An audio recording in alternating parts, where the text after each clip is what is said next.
dari kitab Ba'alawi sendiri itu tidak ada yang menyambungkan nasab Abdul Malik ke Wali Songo. Pokoknya ono sing mirip disikat. Tidak mirip saja disikat, apalagi mirip-mirip ya. Assalamualaikum warahmatullahi wabarakatuh. Selamat siang teman-teman.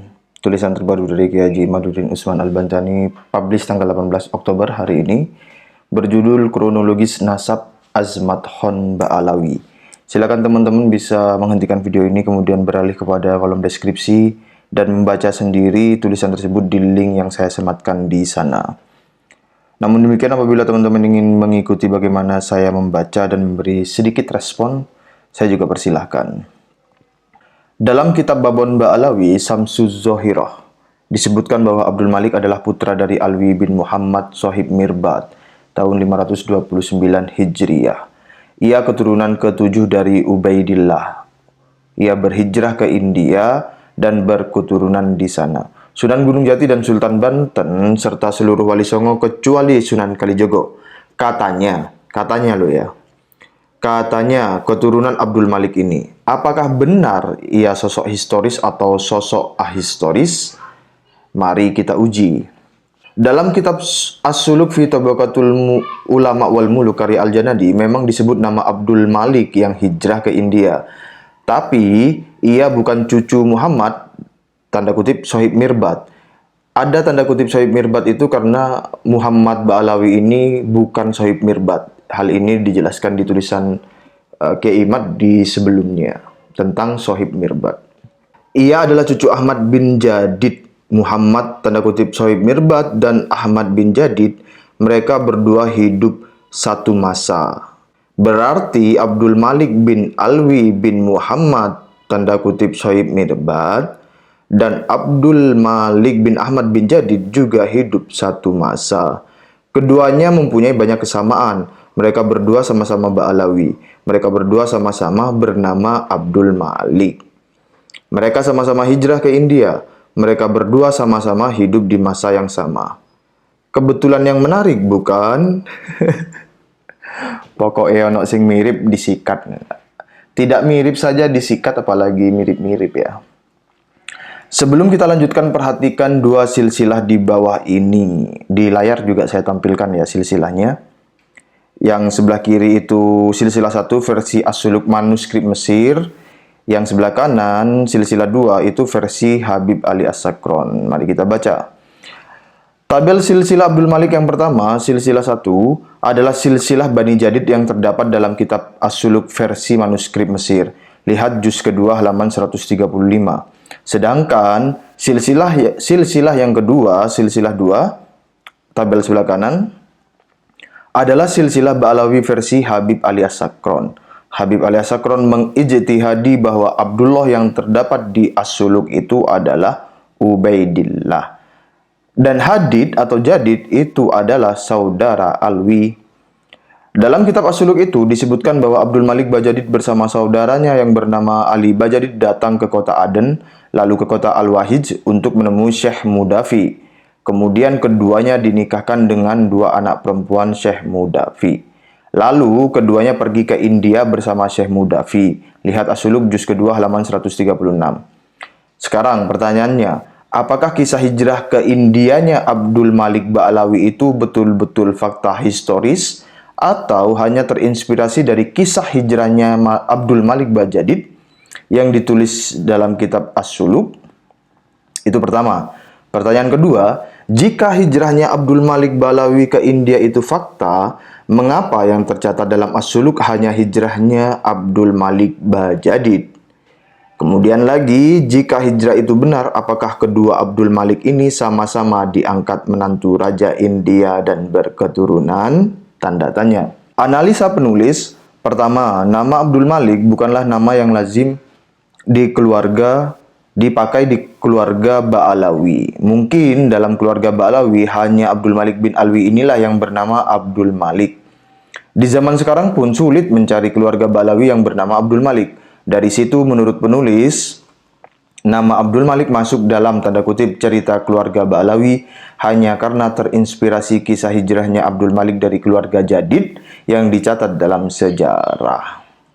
Hijrahnya Abdul Malik ke India pertama kali dicatat oleh Habib Abu Bakar As-Sakron di abad ke-9 Hijriah. Saya ulangi, hijrahnya Abdul Malik ke India pertama kali dicatat oleh Habib Abu Bakar As-Sakron di abad ke-9 Hijriah. Jadi semua konstruksi nasab Ba'alawi itu pertama kali itu di Abu Bakar As-Sakron. Tetapi As-Sakron tidak spesifik menyatakan Abdul Malik hijrah ke India. Ia hanya mengatakan bahwa Abdul Malik bin Alwi ini mempunyai keturunan di India. Al-Burqah halaman 138. Dan tidak ada satupun kitab Ba'alawi yang menyambungkan nasab keturunan Abdul Malik ke Wali Songo. Dan tidak ada satupun kitab Ba'alawi yang menyambungkan nasab keturunan Abdul Malik ke Wali Songo. Ini dari kitab Ba'alawi sendiri itu tidak ada yang menyambungkan nasab Abdul Malik ke Wali Songo. Adapun yang dicatat dalam kitab Samsuz Zahirah tersebut hanya memberikan informasi bahwa ada catatan dari Nusantara di antaranya dari manuskrip Kerajaan Palembang yang berangka tahun 1748 Masehi dan dari Habib Salim bin Jindan. Nah, ini Habib Salim bin Jindan ini dapat dari mana ini? Ini juga butuh diwawancarai, diinvestigasi. Bahwa para sultan dan wali di Nusantara mempunyai silsilah kebaginda Nabi Muhammad SAW melalui Syekh Jumadil Kubro, kemudian melalui Abdul Malik. Kemudian silsilah itu dicantumkan dalam Hamisi, dalam kurung footnote, kitab Samsuz Zahirah cetakan 1984 Masehi yang ditahqiq oleh Muhammad Dliya Shihab. Jadi cuma ada di footnote aja. Dari situ kita lihat betapa lemahnya nasab Azamat Khan mulai dari hulu sampai ke hilir. Dari hulu, nasab Azamat Khan ini hanya terinspirasi kisah hijrahnya Abdul Malik dari keluarga Jadid di abad ke-7 Hijriah. Dari hilir, nasab ini tidak tercatat dalam kitab keluarga Ba'alawi sendiri dan bertentangan dengan manuskrip kuno Nusantara yang lebih tua. Sekali lagi ya, di kitab internal Ba'alawi sendiri, nasab Azamat Khan itu tidak tercatat.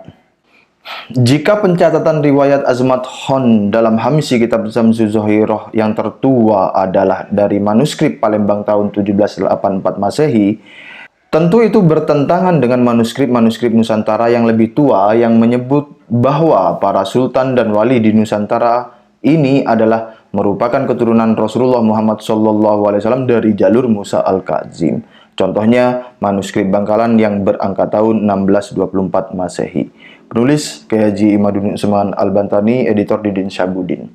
Tulisan ini juga menjawab pertanyaan di kolom komentar itu. Ada yang berdiskusi dengan sangat baik dengan saya, pola komunikasinya ramah, santun, dan memang murni bertanya tentang silsilah Sunan Gunung Jati ke Musa Al-Kazim, bukan ke Ba'alawi. Nah, di kolom komentar itu saya jawab secara ringkas ya, karena sulit sekali, dan supaya ringkas saja menjawab, menurut dia nasab Sunan Gunung Jati itu ke Azamat Khan Ba'alawi. Ya saya katakan ya silakan saja. Silakan dibuktikan dengan meminta isbat dari keluarga muasal di negeri asal aja. Buktikan aja, tunjukkan isbatnya. Nah, itu adalah jawaban singkat, ringkas, dan to the point dari saya. Ya sudah, kalau memang ada orang yang sebagian keluarga dari Sunan Gunung Jati itu yang berpendapat kekeh tetap ke Azamat Khan Ba'alawi, ya monggo-monggo saja, tidak ada masalah bagi saya ya, karena saya bukan bagian internal keluarga Banten. Ya silakan saja. Namun demikian, untuk memverifikasi keyakinan itu betul atau tidak, ya dibuktikan saja dengan meminta isbat internasional dari keluarga dan negeri muasal. Kalau tidak begitu, artinya kan cuma yakin-yakinan aja. Sedangkan dari jalur Musa Al-Kazim itu sudah keluar isbat internasional dari keluarga muasal. Nah, dari situ aja kan secara mudah kita menyimpulkan sebagai masyarakat awam, ya yang terbukti itu jalur Musa Al-Kazim. Selain itu juga dari manuskrip-manuskrip yang digunakan yang sebagaimana ditulisan sebelumnya tentang silsilah Sunan Gunung Jati ke Musa Al-Kazim, bukan Ba'alawi, Itu manuskrip-manuskripnya sudah dikumpul-kumpulin. Dan dari bukti-bukti manuskrip itu juga sudah disepakati bahwa nasab Sunan Gunung Jati itu ke Musa Al-Kazim. Sekali lagi, nasab Sunan Gunung Jati dari jalur Musa Al-Kazim itu sudah keluar isbat internasionalnya. Sedangkan dari Azmat Hon sampai sekarang saya sendiri tidak melihat ada yang menunjukkan isbat internasionalnya. Dan saya tidak ada kepentingan dengan silsilah-silsilah Sunan Gunung Jati, apakah ke Musa Al-Kazim atau ke Azmat Hon. Dalam artian ya monggo-monggo saja dibuktikan gitu. Yang kepentingan saya adalah meluruskan, membantu pelurusan sejarah Indonesia, itu saja. Sekali lagi, keyakinan itu tidak dapat dijadikan sandaran. Yang bisa dijadikan sandaran adalah pembuktian. Ditunjukkan kitabnya mana, isbat internasionalnya mana, kemudian ya kalau berani ya tes DNA-nya mana, begitu. Demikian dari saya. Wassalamualaikum warahmatullahi wabarakatuh.